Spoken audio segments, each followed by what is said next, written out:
Сәлем құрметті көрермен, сіздерге уәде еткендей, кеше лакомканың қалған жарты қамырынан мен өте керемет дәмді тәтті дайындадым. Сіздерге бөлісетін боламын видеосымен деп уәде беріп едім. Міне бүгін соны көрсеткелі тұрмын.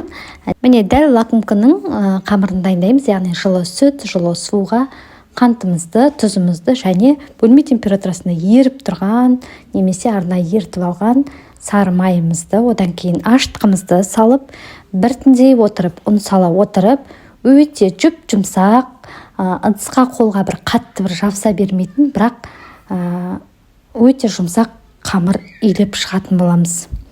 Алдыңғы видеода да көрдіңіздер, дәл осы қамырды дайындаған болатынмын.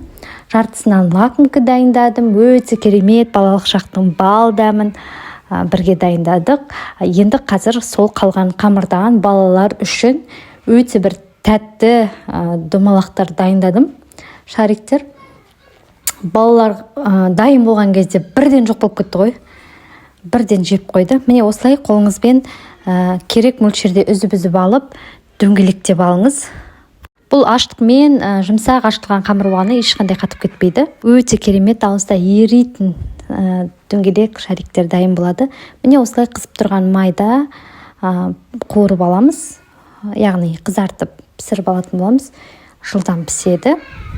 Әр жағынан домалата отырып 15-20 секундтан ұстап қызартып пісіріп алыңыз. Жалпы тәтті нандардың, пирогтардың да қамырын осы составпен ашытуға болады.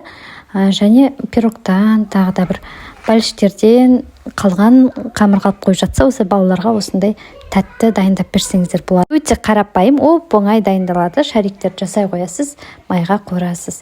Енді сироп дайындап аламыз. Ол үшін қантымызды бір ыдысқа салып, үстінен ыстық су құйып, жақсылап араластырып, енді жаңа піскен шариктерді жақсылап су сіңетіндей етіп, батырып домалатып аламыз. Барлығын бір ыдысқа жинай беріңіз. Енді барлығын батырып шыққаннан кейін бір ыдысқа салып алып, үстінен сгущенка қойсаңыз болады, немесе ерітілген шоколад қойсаңыз болады. Мен сгущенканы кішкене құйдым, одан кейін шоколадты ерітіп, үстінен кішкене ғана сүт қосып, сосын үстінен құйып шықтым. Міне өте керемет қарапайым дайындалады, ал балалар бір мезетте жеп қоятын өте керемет тәтті болып шығады. Сондықтан міндетті түрде жасап көріңіздер.